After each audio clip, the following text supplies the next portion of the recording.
Hi, Dr. Tondi Mondoloka. Hello, Dr. Sliger. Thanks for having me. I, I I know that I say this every time, but I will never tire of greeting you as Dr. Mondoloka. Um, Yeah. yeah, I love that for you. Thank you so much. It's funny, it's been a while, but it's still, somebody will say that and I'm like, oh, what are we talking about? Oh yeah, yes. So it's really neat. Yes, and it is you, and it in fact is you we're going to be talking about. So thank you so much for taking the time and recording with me. Yeah, of course. Thank you for having me. I'm Abs- excited. So I've been struggling with the first question. I organize this around kind of five questions. You Mhm. appreciate this as a qualitatively educated researcher. We like semi structured interviews. Yes. And in developing the first question, the last couple of times what I realized is that it almost comes across as like fishing for compliments and it feels really weird. And I'm also really interested in giving people a chance to hear, like, how did we get to know each other? Like, how did we meet? What is our meet cute story? Because one, sometimes the stories, and I know ours is like really cool. And then also, it's like you have people with different perspectives, right? It's Mhm. like how I remember us meeting is going to be different than how you remember us meeting, even if factually it's the same situation and scenario, because each of us comes at it from our perspective. Right. So maybe you can help me evolve the question. What I'd love to know is what you remember about how we met and got to know each other. Yeah. So I remember it was 2018. It was through the Chicago School of Professional Psychology, now called the Chicago School. And I believe we'd all been in the class together, like the intro class. I forget what it was called. And I'd heard you speak a few times and seen just like a lot of your discussion posts were like really, I'll say, on point. So I was really thrilled to meet you. That October, we had an orientation. I forget if exactly what the term was, but it was like our on site, everybody in the cohort came in to Chicago and we were there for the entire weekend. And you might have been right up my table or near it. And then you might have also ended up being, because we did a few activities. And one of them, we had to kind of like huddle together in our different groups and think through the situation and then go out and present. And I remember I know I'm usually awkward at these things, but I have to force myself to get on the mic and talk. And so I went ahead and spoke. And after you had said, "Hey, that was really good," and just that was amazing because I was like, "Oh, wow, she thinks that was good." So that's awesome. And then it got even better because not only were we cohort mates, but you were a rock star and you finished way ahead of me. And I got it 3 months of your defense. And just the research was incredible, the care and insight that you brought to it. I mean, first off, I know all the things that you care about deeply, just having gotten to know you, but to see how you kind of packaged all of that together, it was just really incredible to see the moment. And I'll tell you every time when one of your little ones said, congrats, Dr. Mommy. And I was in the background on mute, hopefully, cheering and sobbing because I was like, I can't wait for that moment. And I told you, I believe I told you that. And then later when my moment came, you were a professor now at TCS and we had engaged and Dr. Leahy, my chair, I was trying to find a third person who would like really fit everything because Dr. Q had left TCS and now my committee was short and he had suggested you when I was like, wait. This almost feels like cheating because I love Liz. Oh my gosh. And it was great because not only you, so you were on my committee, everybody was super supportive, but we really like dug in together. You were who I called when I was like, feeling like maybe I'm not really cut out for this. And does this make sense? And you were just really incredible. I mean, you've always been. And so it was incredible to get to defend.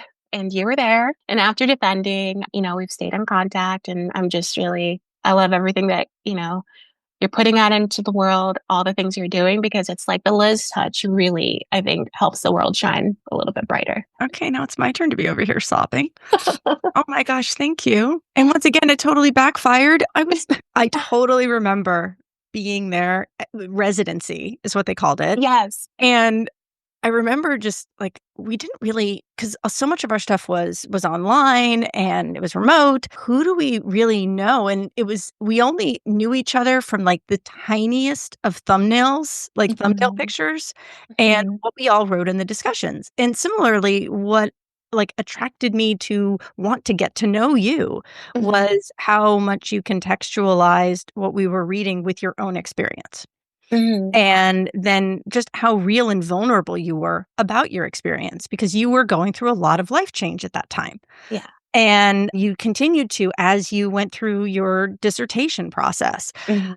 I remember you being there at my defense, and that meant so much to me because it is one thing to kind of show up and, like, drop by somebody's party and be like, "Hi," and then move Uh-huh. on, but, like, committing to coming to somebody's defense, it's like, you're gonna be like you're sitting there through someone else's research that they care a whole lot about Yeah. and that it it's of interest, but it's a commitment and it means so much to inconvenience yourself on what I believe was like a Tuesday afternoon in and just that you showed up and you were there and I kept seeing the little emojis pop up and I was like, "Okay, we can do this. We can do this."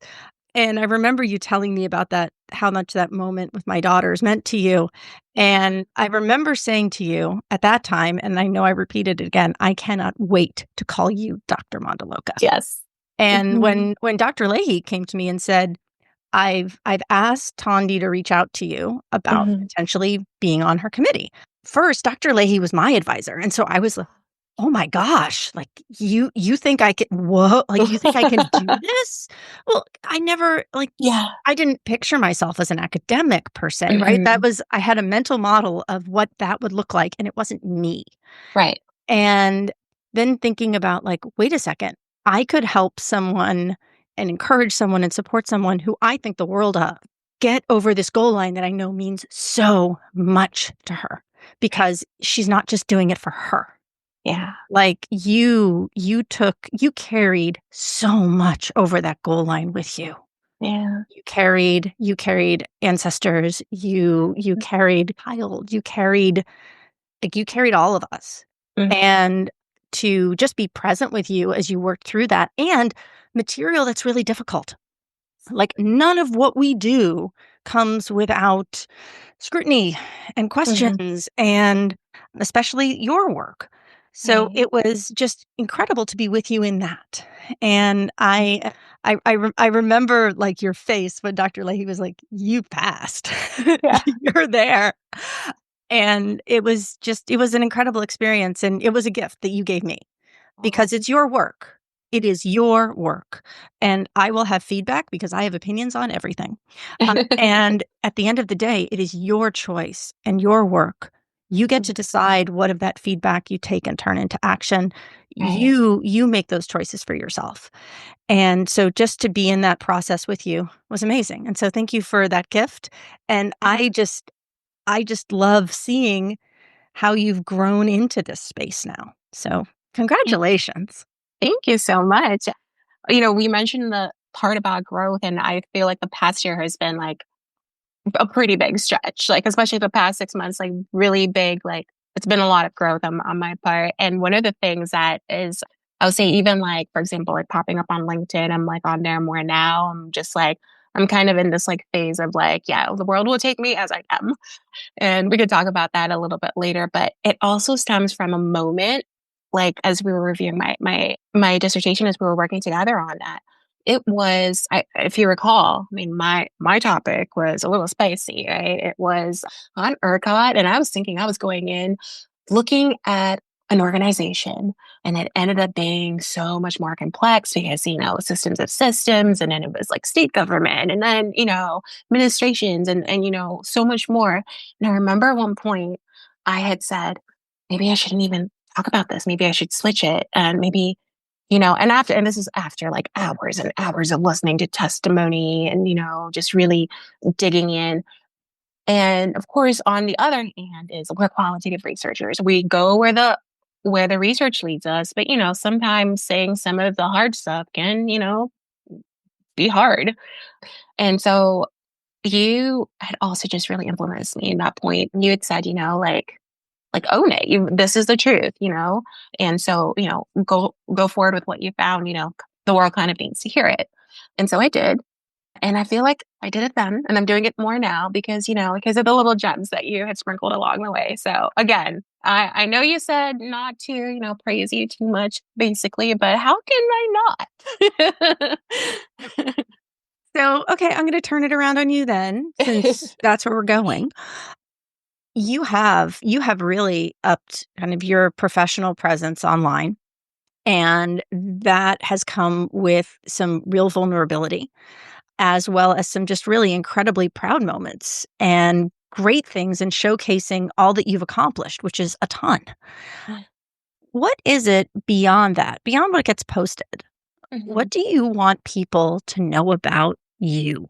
So, say number one, I love being a mom. I have a little boy who's 5. But as much as I love being his mom and it's so amazing and incredible, it's not all of me. I think sometimes like we have been conditioned, socialized rather, to really kind of put ourselves in a bucket, in a box. And as I've been over the past 5 years, I guess, I've been stepping more into like a deeper appreciation of like the different facets that make me. And the different facets that form the totality of me. And I think it's something that I think everybody should do.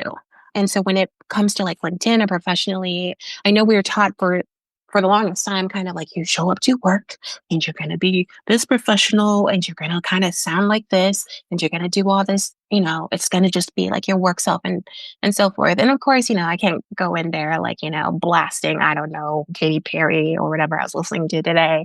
Like, but at the same time, the parts that the different facets of me really impact how I show up, whether it's at work, whether it's on LinkedIn, whether it is with my friends. And so to try to like squish them down, it's really hard to. I mean, I'll put it an example from an org site perspective. When we're at work, let's say there's a conflict at work, we might like let's say we disagree with how we're gonna work on a deliverable. And then I might say something that might like trigger something in somebody, even if I didn't mean it, or vice versa. And that has to do with our own lived experiences, our own understandings, like culmination of where we've been to where we are in that present moment. And so to think that, oh no, when we're at work, we just show up professionally. No, not true. That's why, I mean, I feel like that's why I and you are important to the world, as org psychologists at our core, even though we, bring those skills to bear in different ways. It's even if we're trying to, yeah, even if within that conflict, our whole self shows up. So it is a lie. It is a lie to think that, who I am, in one spot is just either all of me or that the other parts, don't feed into that. Gosh, that is like multiple words right there. So, I mean, talk about dropping gems. You drop gems all the time. I'm curious, like, Yeah. is there something you've read, something you've seen, something that has really shaped your thinking? Well, many things. I would say number one, it has to be my mom. My mom, Josephine. She was amazing. I know I'm really biased, but she really was. She was, this tiny, like 4'11", little tiny lady, but she was a force. And but also a force of good. And I saw her, kind of push boundaries in a way that wasn't really like accepted at the time. Like she was, a conscious parent or a gentle parent at a time and in a place in Zambia where it's normally like, no, the parent, it's very authoritarian or usually is, your parent says and you do. But even from a young age, she would be like, what do you think about this? Or what's going on in your mind? And I want to hear your side, or why did you do that? She was always approached life with a sort of curiosity and a deep interest in other people. And I think, that the way that she approached me really impacts the way that I parent my son, but it also impacts the way that I interact with the world. And that's why I think, like, business school is a little bit icky for me. Like, I don't, I don't know if I've mentioned this to you, but we did the same kind of case study too at TCS. We reviewed the Man Gulf disaster. And this is in the 1930s. There was a wildfire out west, and they dropped a team of trained firefighters, and I guess none of them knew each other, but this was pretty common because they'll round up folks and, go out there and battle these fires. But this time the wind, changed direction and the fire started like turning towards, these trained, some of them were like veterans in the military, veteran firefighters, most of them very experienced. And the leader of the group, he called everybody towards him and he started to draw a circle of fire around himself, and only a few people followed them. Everybody else kind of, panicked and scattered away. And unfortunately, they passed away because the fire spread out to them because they didn't understand what he was doing. And it's taught like in business schools. It was taught, in organizational psychology. And what was really interesting about that, and where it got really icky for me, in my business school. And I should say, Marist, I love you. I at Marist University, Marist School of Business, rather. It was incredible. I learned a lot, but and it's something that Marist and other business schools are really starting to, push in more of the human factor. But at that point, I remember we took the case, and everybody in the kind of group, as we were talking about it, they were like, "Oh, this happened because people didn't follow line. Why, they should have, they were trained. They should have done it. They should have listened to the leader." And then I was like, wait. But they're humans. What would you do, in a disaster? You cannot account for that per se. And, the question shouldn't be that. It shouldn't really be that we are sitting there saying they messed up this way. It should be why? Why? What happened? And so, yeah, I think it goes back to like my mom's, the curiosity that she implanted in me, just really trying to understand why things happen, why people think, do, and act or approach things the way that they do, simply because once you have that deeper understanding, then you can come to solutions. Then you can, fix your strategy. Then you can do all these amazing things, even in your home. Same thing, either with a partner or kids or family members, even my puppy, you know, same thing. It's like, could it have been because of this? Let me get to the root. And Mm. yeah. I remember that case study. So I'm curious, you've got some interesting things on the horizon. What is a project? What's something that you're excited about right now? Something you're working on or working toward that you're excited about right now? So I would say that I was one of 650 people, or probably over, who was let go or laid off from my firm where I'd been for over 8 years. It is kind of like a weird time where it's like, oh man, this is what I was used to. And then also there is a level of excitement of like, oh wow, I get to do some things that I've never done before. One thing that I'm super excited about is getting more of my writing out there. I'm going to be starting a Substack. I'm still trying to figure out like how I'm going to like structure it and all that, but it is called Facets and Flux. So basically, looking at the different facets of an organization and the people that make the organization, as well as the larger system structures, because, systems thinking is bay. But also, then there's flux. Like right now, we're sitting in a lot of uncertainty. But even if it weren't the uncertainty that we're sitting in right now, flux happens. Well, flux is part of everything. We have lots of innovation coming up. We have just so many different things that are on the horizon, things that, we've never seen before or had to really deal with, like think through the implications of like AI, for example, which I know is, your jam. And so I'm very excited about doing that. Also, I have this itch of where it's like the thing that I do and the approach that I've had for years hasn't really fit perfectly underneath a title in any organization that I've been at so far. And so there's a question of like, how do I, push for this to be a thing? Or should it just be me being like, hey, this is a thing and, reach me here? so, so yeah, I know that's two things, but those things are floating my mind. You get to decide. You get to say it. It's your work. Yeah. And we'll drop the link in the show notes. Yeah. You're thinking through a lot of things. You're exploring. You've got new exciting adventures on the horizon. Mhm. Who are the folks that you most want to talk to right now? Oh, yes.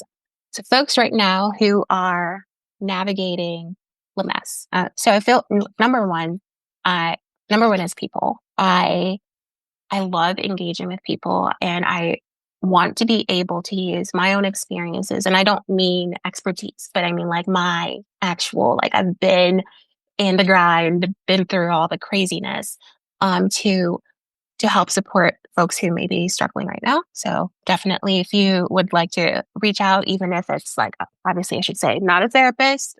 Yes, it is doctor, but not that kind of doctor. But even if it's just like, like just to like reach out to somebody who's going to say, hey, who's going to pep you up and, or just to connect, happy to do that. Definitely reach out to me. And then I'm also interested on the organization side, two types of organizations. Number one, are you in the fray? Right now, it's crazy, right? And I remember I'd flown out to San Jose a few weeks ago for a conference, and the air there felt so different. The people there did not seem to have like the worries of DC. I mean, of course, they're still like, this is impacting everybody.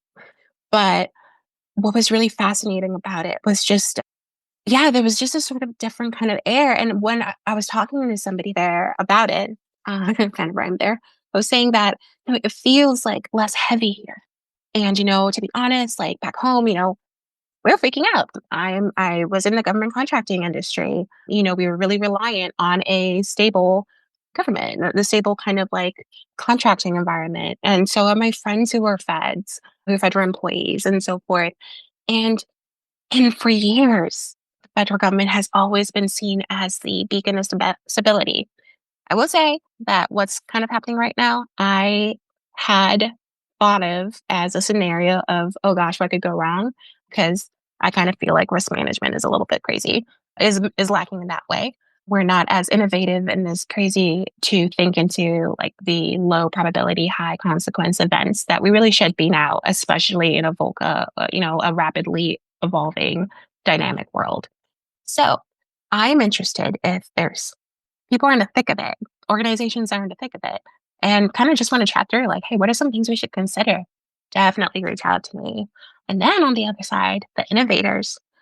I love the tech folks. I will say sometimes when I say like, oh, tech folks, and then, I'm trying to align myself with that, sometimes, it can come off like, oh, I'm like being a naysayer, but no, so that's why I want to preface this with when you have somebody who's got resiliency thinking in their mind, it is really important.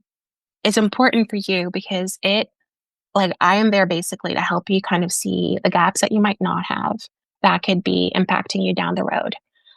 And so, all the innovators who are trying to just shore up their risk management strategy or even just overall, like, what are we missing? What do we need? You know, definitely reach out to me. I definitely would love to connect. You have a really big heart for people. It's people. Yeah. You connect with people. And I think that there are more than a few people who hopefully will be listening and will see themselves in that. And Yeah. so, y'all who are listening, I really hope you will reach out to Tondi. Her LinkedIn will be in the show notes. And Dr. Mondoloka, thank you. Thank you. Thank you for being in this space with me, for just your authenticity and your vulnerability, for being my friend, for having gone on this journey that we went on together. I mean, we took the ring back to Mordor. Yeah. Like, it was a slog, and I think it was also something that kind of broke us open so that we could rebuild stronger. Yeah. And I am I'm excited to see the glow up. I'm excited to see what comes next for you. I can't wait to read your Substack, Yeah. and I I look forward to so many more conversations in the future. So thank you. Thank you, Liz. I'm so grateful, firstly for our friendship and just, for who you are as a person. I am just always in awe of, you're talking about, care for other people, man, you embody that as well. And I think that's probably why we click, sometimes in the world, it's really like hard to like see the people who are like that. And it's not even like a, what can I get from you? It is just a deep, real, genuine care. And I am so blessed by that and so thankful to be here. I think this is the coolest concept ever, and I'm excited to listen it to everybody else's interviews. Thank you. Thanks, y'all.